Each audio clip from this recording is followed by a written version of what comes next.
చరిత్రలో కొంతమంది కోసం మనం తెలుసుకునేటప్పుడు వారి పుట్టుక నుంచి ప్రారంభించవలసి వస్తుంది.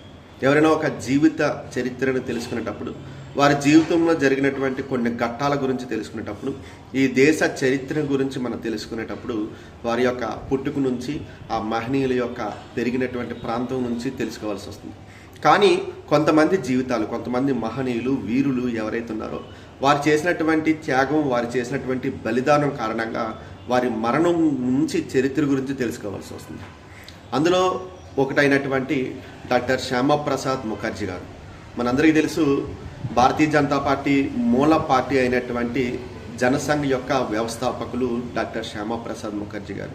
మా అందరికీ కూడా మార్గదర్శనం చేసినటువంటి వ్యక్తిగా, అంతేకాకుండా వారి యొక్క సిద్ధాంతాలు ఏవైతే ఉన్నాయో, వారి యొక్క ఆలోచన ఏదైతే ఉందో, వారి యొక్క ఉద్యమ స్ఫూర్తి ఏదైతే ఉందో అది వారసత్వంగా పొందినటువంటి ఎంతోమంది నాయకులు, నేతలు, కార్యకర్తలు ఈ దేశంలో ఉన్నారు. ఈ రోజుని అందులోంచి పుట్టినటువంటి ఆ వారసత్వాన్ని స్వీకరించి ముందుకు వెళ్తున్నటువంటి వ్యక్తులే ప్రస్తుతానికి దేశాన్ని పరిపాలిస్తున్నారు కూడా.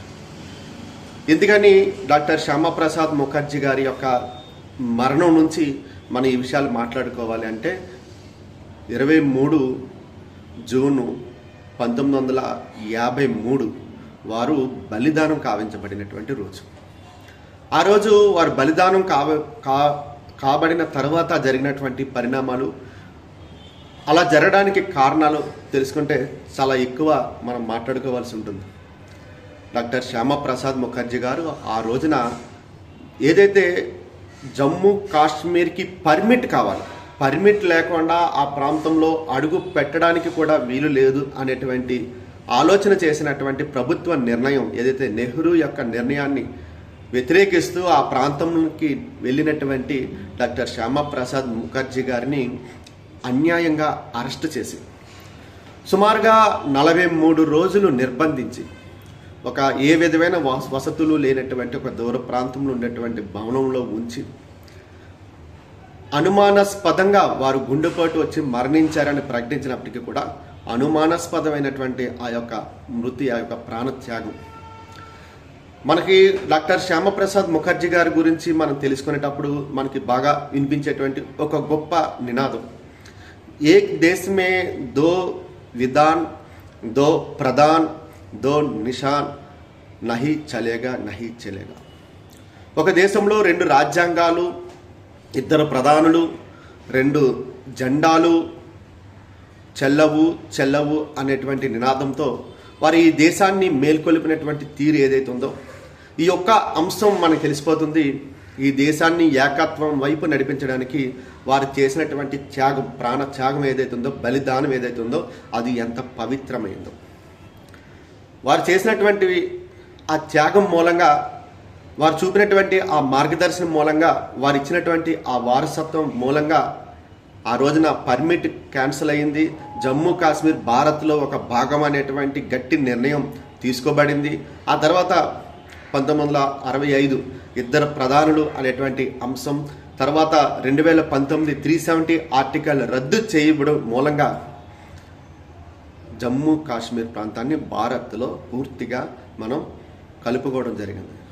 ఈ రోజు వరకు కూడా ఏదైతే డాక్టర్ శ్యామప్రసాద్ ముఖర్జీ గారు ఇచ్చినటువంటి ఆ వారసత్వం ఆధారంగా పనిచేసినటువంటి ప్రభుత్వం, నరేంద్ర మోడీ గారి ప్రభుత్వం 370 ఆర్టికల్ రద్దు చేయనంత వరకు కూడా జమ్మూ కాశ్మీర్ భారత్లో ఒక భాగం కాకుండా పోయింది. ఆ రోజున నెహ్రూ కాశ్మీర్ యుద్ధం వచ్చిన తర్వాత, జమ్మూ కాశ్మీర్లోకి వారు ప్రవేశించిన తర్వాత, జమ్మూ కాశ్మీర్ని భారత్లోకి విలీనం చేస్తూ ఆ రాజు ఇచ్చినటువంటి నిర్ణయం తర్వాత వారు తీసుకున్నటువంటి నిర్ణయాలు చూస్తే ఆశ్చర్యకరంగా ఉంటాయి. ఈ దేశంలో ఏదైతే హైదరాబాద్ సంస్థానాన్ని కూడా భారత్లో కలపడానికి ఇష్టపడినటువంటి వ్యక్తి నెహ్రూ. వారు ఏదైతే పాకిస్తాన్లో కలుస్తామనేటువంటి ఆలోచన ఏదైతే ఉందో దానిని ప్రతిఘటిస్తూ పటేల్ గారు ఆ రోజున పోలీస్ చర్యకు ముందుకు వస్తే దాన్ని నిరోధించేటువంటి ప్రయత్నం చేసినటువంటి వ్యక్తి నెహ్రూ. మనందరికీ తెలుసు, దేశంలో ఉన్నటువంటి అన్ని సంస్థానాలని ఏకం చేసి భారత్ని భారత్గా నిర్మాణం చేస్తున్నటువంటి పటేల్ గారు ఒక పక్కనైతే కేవలం జమ్మూ కాశ్మీర్ యొక్క సమస్యను తీరుస్తానని ముందుకు వెళ్ళినటువంటి వ్యక్తి అక్కడ పెట్టినటువంటి నిబంధనలను చూస్తే ఆశ్చర్యపోవాల్సి వస్తుంది.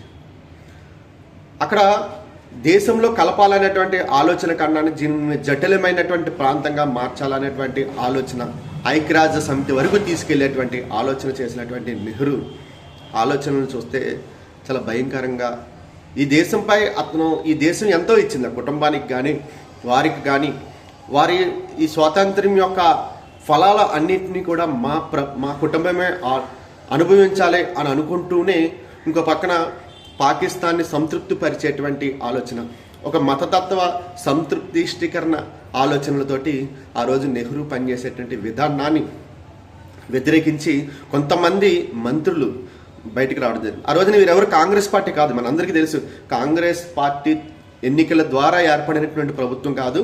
ఆ రోజున నెహ్రూ గారి ప్రధానమంత్రిగా తాత్కాలిక ప్రభుత్వాన్ని ఏర్పాటు చేసినటువంటి సందర్భంలో ఈ దేశంలో ఉండేటువంటి మేధావులు, ప్రత్యేకమైన ఆలోచనలు కలిగినటువంటి వారు, ఈ దేశంలో సమాజం కోసం ప్రేరణాత్మకంగా ఐడియాలజీతో పనిచేస్తున్నటువంటి వారందరినీ కూడా ఆ రోజు మంత్రిత్వ శాఖలోకి తీసుకున్న కారణంగా ఆ రోజున డాక్టర్ బిఆర్ అంబేద్కర్ గారు కానీ, డాక్టర్ శ్యామప్రసాద్ ముఖర్జీ గారు, ఇలాంటి నేతలు ఎంతోమంది ఆ యొక్క మంత్రిత్వ శాఖల్లో ఉండడం, ఏదైతే నెహ్రూ యొక్క విధానాలు ఏవైతే ఉన్నాయో వాటిని వ్యతిరేకించి వారు బయటకు రావడం జరిగింది.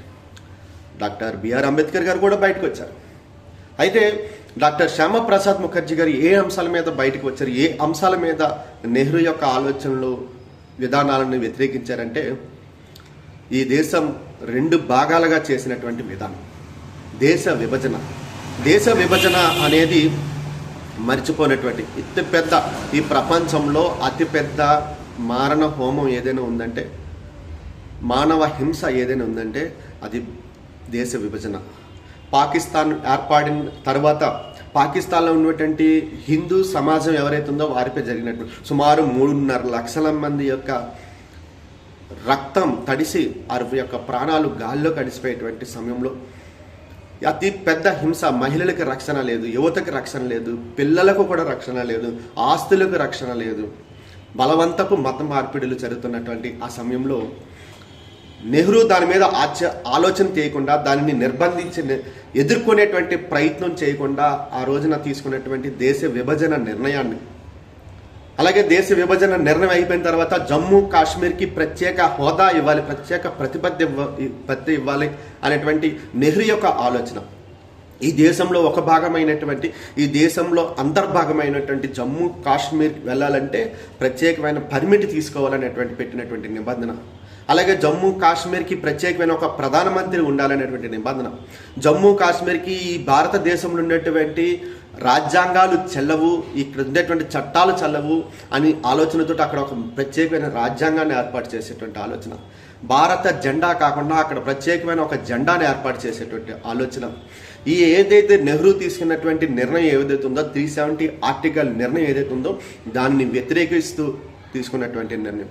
మూడవది లియాఖత్ ఒప్పందం, ఏదైతే పాకిస్తాన్ తోటి మనం ఒక పక్కన జమ్మూ కాశ్మీర్లోకి ప్రవేశించినటువంటి పాకిస్తాన్ సైనికుల్ని మన సైనికులు తరిమివేస్తున్న తరుణంలో, పైచేయి మందవుతున్నటువంటి తరుణంలో, ఆ జమ్మూ కాశ్మీర్ని మనం భారత్లో కలుపుకోవలసినటువంటి తరుణంలో నెహ్రూ దీనిని ఒక జటిలంగా తయారు చేసి తీసుకొని పోయి యుఎన్ఏలో పెట్టి, ఏదైతే ఐక్యరాజ్య సమితిలో పెట్టి దీనిని ఒక జటిలమైన సమస్య, అంతర్జాతీయ సమస్యగా మార్చివేసి భారత్లో కలిపేటువంటి ఆ సందర్భాన్ని నిరోధించే ప్రయత్నం చేయడం. అంతేకాకుండా ఏదైతే అక్కడ ఉండేటువంటి మైనారిటీలు, ఇక్కడ ఉండేటువంటి మైనారిటీల యొక్క శ్రేయస్సు అనే పేరుతోటి లియాఖత్ ఒప్పందం, ఇక్కడ ఉన్నటువంటి మైనారిటీలకి ఏం జరిగిందని, ఇక్కడ ఉండేటువంటి భారత్లో ఉండేటువంటి మైనారిటీల యొక్క రక్షణ ఏమాత్రం ప్రమాదంలో లేదు, అందరూ రక్షిత ప్రాంతంలోనే ఉన్నారు. కానీ కాశ్మీర్ ఏదైతే పాకిస్తాన్లో ఉండేటువంటి హిందువుల పరిస్థితి, హిందువుల ఆస్తుల పరిస్థితి, సుమారుగా స్వాతంత్రం వచ్చిన ఆనందంలో ఉండేటువంటి ఈ దేశ ప్రజలందరూ ఒక పక్కనైతే పాకిస్తాన్లో ఉండేటువంటి హిందూ ఎవరైతే సోదరులు ఉన్నారో, హిందూ కుటుంబాలు ఎవరైతే ఉన్నారో, మహిళలు ఎవరైతే ఉన్నారో వాళ్ళ ఆస్తులు ధ్వంసపడినాయి, వారి యొక్క ప్రాణాలను, వారి యొక్క కాళ్ళు చేతులు నరికి, తలను నరికి, రక్తం మాంసాల మీద ఆ యొక్క నిర్మాణం జరిగింది. పాకిస్తాన్ యొక్క నిర్మాణం సుమారుగా 3.5 లక్షల మంది ప్రాణాలను గాల్లో కలిపి ఆ యొక్క పెద్ద హింసకు తెరలేపినటువంటి సందర్భాన్ని ఏమాత్రం ప్రస్తావించకుండా దాన్ని తుడిచివేసే విధంగా, ప్రపంచానికి తెలియకుండా దానిని తుడిచివేసి అనగదొక్కేటువంటి ఆలోచనతో ఆ రోజు తీసుకున్నటువంటి లియాఖత్ ఒప్పందాన్ని కూడా వారు వ్యతిరేకించారు. ఈ 3 అంశాలను వ్యతిరేకించినటువంటి డాక్టర్ శ్యామప్రసాద్ ముఖర్జీ గారు ఈ దేశానికి వారసత్వంగా ఇచ్చినటువంటి ఆలోచన చాలా గొప్పది. జాతీయ సమైక్యత. ఈ దేశం ఒకటి, ఈ దేశంలో ఉండే జమ్మూ కాశ్మీర్ విషయం ఒకటే కాదు, ఈ దేశం అంతా కూడా ఒకే ఆలోచనతో పనిచేయాలి. ఈ దేశం మన సాంస్కృతిక జీవనం ఆధారంగా జీవించాలి. ఈ యొక్క దేశం ప్రాంతాలకు, మతాలకు, కులాలకు, వర్గాలకు అతీతంగా ఒక్కటిగా ఉండాలి. అందరికీ ఒకటే చట్టం ఉండాలి, అందరికీ ఒకటే రాజ్యాంగం ఉండాలి, అందరికీ ఒకటే విధానం అమలు చేయాలనేటువంటి ఒకే ప్రభుత్వ దృష్టిలో అందరూ సమానమైనటువంటి ఆలోచనతో ఉండాలి అనేటువంటి ఆలోచన ఈ రోజున దేశ ప్రజలందరికీ కూడా డాక్టర్ శ్యామప్రసాద్ ముఖర్జీ గారు వారసత్వంగా ఇచ్చారు. అంతేకాదు ఈ రాజకీయ వ్యవస్థలో సిద్ధాంతపరమైన ఆలోచనలతోటి, సిద్ధాంత భూమికతో ప్రయాణించేటువంటి ఆలోచనతోటి ఉండాలి అనేటువంటి విధానాన్ని కూడా వారసత్వంగా డాక్టర్ శ్యామప్రసాద్ ముఖర్జీ గారు ఇచ్చారు. చూస్తుంటే ఆ రోజున డాక్టర్ శ్యామప్రసాద్ ముఖర్జీ గారు ఏదైతే పర్మిట్ తీసుకోవాలనే అవసరం ఉండదు, ఈ దేశంలో ఒక భాగమైనటువంటి జమ్మూ కాశ్మీర్ ప్రాంతాన్ని మీరు వేరేగా చూపిస్తూ తీసుకున్నటువంటి నిర్ణయం, దాన్ని వ్యతిరేకిస్తూ అక్కడికి వెళ్ళినటువంటి సందర్భంలో వారిని అరెస్ట్ చేయడం, వెళ్ళేటువంటి రోజున ఏదైతే వారితో పాటు ఉండేటువంటి సహాయ కార్యదర్శిగా ఉండేటువంటి అటల్ బిహారీ వాజ్పేయి గారికి వారు చెప్పినటువంటి మాటలు, ఏ పరిస్థితుల్లో నేను అక్కడికి వెళ్తున్నానో ఈ సందర్భాన్ని, ఈ సమైక్యత భావజాలాన్ని, ఈ ఆలోచనల్ని, ఏదైతే నెహ్రూ తీసుకుంటున్నటువంటి ఈ యొక్క నిర్ణయాన్ని దేశం మొత్తం తెలియజేయాలి. ఆ పనిలో మీరు ఉండండి, మీరు వెనక్కి వెళ్ళండి, నేను ఈ ఒక ఉద్యమానికి నేను వెళ్తానని చెప్పేసి అక్కడ అనుమతి లేదు అని చెప్పినటువంటి ప్రాంతానికి వెళ్ళి అక్రమంగా అరెస్ట్ కాబడ్డం. అరెస్ట్ చేసిన తర్వాత వారిని నిర్బంధించినటువంటిది డాక్టర్ శ్యామప్రసాద్ ముఖర్జీ గారు మామూలు వ్యక్తి కాదు, చదువుకున్న వ్యక్తి, విద్యావేత్త. అంతేకాదు ఆయన ఒక జాతీయవాది. స్వాతంత్రం రాకముందే హిందూ సభలకి జాతీయ అధ్యక్షులుగా, అలాగే హిందూ మహాసభలకు జాతీయ అధ్యక్షులుగా, అలాగే కలకత్తా వైస్ ఛాన్సలర్గా పనిచేశారు. చాలా ఆశ్చర్యకరమైన విషయం ఏంటంటే వారి తండ్రి గారు కూడా, అశుతోష్ ముఖర్జీ గారు కూడా కలకత్తా యూనివర్సిటీ వైస్ ఛాన్సలర్గా చేసిన తర్వాత 33 ఏళ్ల వయసులోనే డాక్టర్ శ్యామప్రసాద్ ముఖర్జీ గారు కూడా అదే యూనివర్సిటీకి వైస్ ఛాన్సలర్గా పనిచేశారు. అంటే గొప్ప ఆలోచనలు.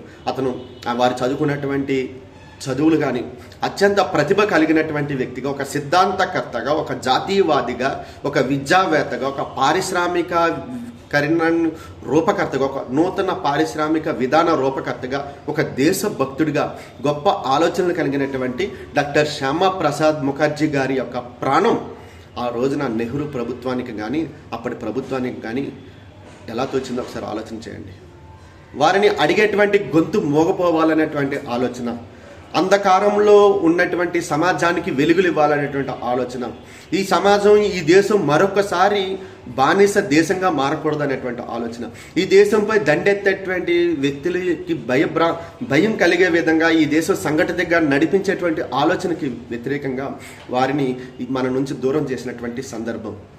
తర్వాత వారి తల్లి అడుగుతారు, వారి తల్లి భోగమయ్య దేవి గారు అడుగుతారు, నెహ్రూని అడిగారు నేరుగా, ఎలా నా కుమారుడు చనిపోయారు, మీరు చెప్పండి, ఎలా చనిపోయారు, ఏ కారణంతో చనిపోయారు అంటే వారు చెప్తారు, హార్ట్ అటాక్ వచ్చిందని. నిజంగా 43 రోజులు నిర్బంధించినటువంటి కాలంలో ఎవరిని కలవనీయకుండా, ఎవరితో మాట్లాడనీయకుండా, ఏం చేస్తున్నారో తెలియకుండా, అనారోగ్యం ఒకవేళ సంక్రమిస్తే, ఆరోగ్య పరిస్థితులు బాగోకపోతే కుటుంబానికి తెలపవలసినటువంటి అంశాన్ని కూడా తీసుకోకుండా, కుటుంబానికి ఏ విధమైన కబురు లేకుండా 43 రోజులు నిర్బంధించినటువంటి నెహ్రూ ప్రభుత్వం వారు అడిగారు, మాకు కబురు చేయలేదు, మాకు యొక్క అనారోగ్యం వచ్చిన రోజుని మాకు తెలియజేయాల్సినటువంటి బాధ్యత మీపై ఉంది కదా, అది కూడా చేయలేదు, మాకు అనుమానాలు ఉన్నాయి, దీనిపై మీరు ఎంక్వైరీ చేయండి, విచారణ చేయండి అంటే ఆ రోజున ఆ యొక్క విచారణను కూడా తోసిపుచ్చినటువంటి ప్రభుత్వం నెహ్రూ ప్రభుత్వం. నెహ్రూ మూలం చెల్లించుకున్నాడు. నెహ్రూ కానీ, నెహ్రూ యొక్క కుటుంబం కానీ, కాంగ్రెస్ పార్టీ కానీ ఈ దేశం ఒక బానిస దేశం, ఈ దేశాన్ని బానిస దేశంగా మార్చినటువంటి ఎవరైతే బ్రిటిష్ వారు ఉన్నారో బ్రిటిష్ వాళ్ళకి వారసులం మేము అని అనుకున్నారా తప్ప ఈ దేశానికి ఏమి కావాలి, ఈ ప్రజల యొక్క ఆత్మ గౌరవం, ఈ ప్రజల యొక్క రక్షణ, ఈ దేశం యొక్క వైభవం, భారత వైభవం ఏ విధంగా ఉండాలి అనేటువంటి ఆలోచన ఏ రోజు కూడా చేయలేదు. నెహ్రూ యొక్క వ్యక్తిగత స్వార్థ ఆలోచనతోటే దేశాన్ని పలంగా పెట్టేటువంటి ఆలోచన చేశారు. దీని మూలంగా 370 ఆర్టికల్ పెట్టిన మూలంగా జమ్మూ కాశ్మీర్ యొక్క ప్రాంతాన్ని జటిలం చేసిన కారణంగా జమ్మూ కాశ్మీర్ని ఏదైతే ప్రపంచంలో లేదా అంతర్జాతీయ సమస్యగా మార్చిన కారణంగా ఎంతోమంది ప్రాణాలు కోల్పోవాల్సి వచ్చింది. ఎన్నో కోట్ల రూపాయలు ఈ దేశ సంపద జమ్మూ కాశ్మీర్లో ఖర్చు చేయాల్సి వచ్చింది. కానీ 2019 370 ఆర్టికల్ రద్దు చేసిన తర్వాత వచ్చినటువంటి మార్పులు చూస్తే ఆశ్చర్యపోతాం. ఇన్ని సంవత్సరాలు వారు తీసుకున్నటువంటి నిర్ణయం వల్ల ఇన్ని సంవత్సరాలు వచ్చిన నష్టాన్ని చూస్తే ఈ దేశం యొక్క భవిష్యత్తు, ఈ దేశం యొక్క అభివృద్ధి ఏ విధంగా ప్రయాణించిందో ఒకసారి ఆలోచన మనకు తెలుస్తుంది. అటువంటి విధానాలతో నెహ్రూ వెళ్ళారు. అందువల్ల డాక్టర్ శ్యామప్రసాద్ ముఖర్జీ గారి యొక్క జీవితం, వారు నిత్యం కూడా దేశం కోసమే పనిచేసినటువంటి తీరు, నాకు డబ్బు వద్దు, ఖ్యాతి వద్దు, ఈ భారతదేశం యొక్క వైభవం కావాలని నినదించినటువంటి డాక్టర్ శ్యామప్రసాద్ ముఖర్జీ గారు, గొప్ప ఆలోచనలతో బ్రతికినటువంటి శ్యామప్రసాద్ ముఖర్జీ గారు. డాక్టర్ బిఆర్ అంబేద్కర్ గారి దగ్గర నుంచి అంతమంది నేతలు కూడా పార్టీలకు అతీతంగా వారి జనసంఘ పార్టీని ఏర్పాటు చేసినప్పటికీ కూడా ఈ దేశంలో రాష్ట్రీయ స్వయం సేవక్ మాత్రమే భారతదేశం యొక్క ఔన్నత్యం కోసం, వైభవం కోసం పనిచేస్తుందనేటువంటి ఆలోచన వారిలోకి వచ్చిన రోజున ఒక 10 సంవత్సరాల ప్రయాణం చేసిన తర్వాత రాష్ట్రీయ స్వయం సేవక్ గురూజీ గారిని కలిసి ఒక రాజకీయ వ్యవస్థ కావాలి, ఒక రాజకీయ పార్టీ కావాలి, భారత వైభవం కోసం పనిచేసేటువంటి ఒక క్షేత్రం కావాలని వారు కోరిన వెంటనే వారు నిర్ణయం ప్రకటించిన తర్వాత జనసంఘ ఏర్పాటు చేసిన తర్వాత కూడా పార్టీలకు అతీతంగా ఆ పార్లమెంట్లో ఉండేటువంటి మంత్రులు కానీ మిగతా వాళ్ళందరూ కూడా ఈ దేశంలో ఉండేటువంటి నేతలందరూ కూడా డాక్టర్ శ్యామప్రసాద్ ముఖర్జీ గారికి మద్దతుగా నిలిచారు. ఆ రోజున ప్రశ్నించారు. డాక్టర్ శ్యామప్రసాద్ ముఖర్జీ గారు మరణం తర్వాత దేశమంతా కూడా నెహ్రూ ప్రభుత్వాన్ని ప్రశ్నించింది. ఇటువంటి ఆలోచన ఏదైతే వారు తీసుకున్నటువంటి నిర్బంధమైనటువంటి ఆలోచన, దేశాన్ని నిర్బంధించాలనేటువంటి ఆలోచన ఏదైతే ఉందో అది తప్పు అని చెప్పేసి దేశం అంతా కూడా ప్రశ్నించింది. దేశం అంతా మోగబోయింది. వారి యొక్క మరణం తర్వాత ఏదైతే వారి యొక్క బలిదానం ఉందో, ఈ దేశం కోసం బలి కాబడినటువంటి నేతగా డాక్టర్ శ్యామప్రసాద్ ముఖర్జీ గారు చరిత్రలో ఎక్కారు. దేశమంతా కూడా ఆలోచనలో పడింది. ఏమిటి, ఈ దేశంలో ఉండేటువంటి ఒక భూభాగం ఈ దేశంలో ఉండేటువంటి అంతర్భాగమైనటువంటి ప్రాంతానికి పర్మిట్ తీసుకుని వెళ్ళాలా అనేటువంటి ఆలోచన. అయినా సరే నెహ్రూ క్రూరత్వ ఆలోచనలు, కఠినమైన ఆలోచనలు, ఈ దేశ వ్యతిరేక ఆలోచనల మూలంగా ఆ 370 ఆర్టికల్ని రద్దు చేయకుండా 370 ఆర్టికల్ని కొనసాగించినటువంటి విధానాన్ని మనం చూసాం. అందువల్ల దేశ సమైక్యత కోసం కానీ, దేశానికి వ్యతిరేక ఆలోచనతో మాట్లాడుతున్నటువంటి వారిని కానీ మనందరూ కూడా అర్థం చేసుకోవాలి. ఈ తరం యువకులకి, ఈ తరం ప్రజలకి, ఈ తరం యువకులకి అందరికీ కూడా తెలియాలి ఏ దేశం కోసం అయితే ఎవరు నిజమైనటువంటి ప్రాణత్యాగాలు చేశారు. భారత స్వాతంత్ర్యం కోసం కొన్ని లక్షల మంది ప్రాణత్యాగం చేస్తే వారి యొక్క చరిత్రను కానీ, వారి యొక్క త్యాగాలను కానీ ప్రపంచానికి తెలియకుండా దాచిపెట్టినటువంటి విధానం మనం చూసాం.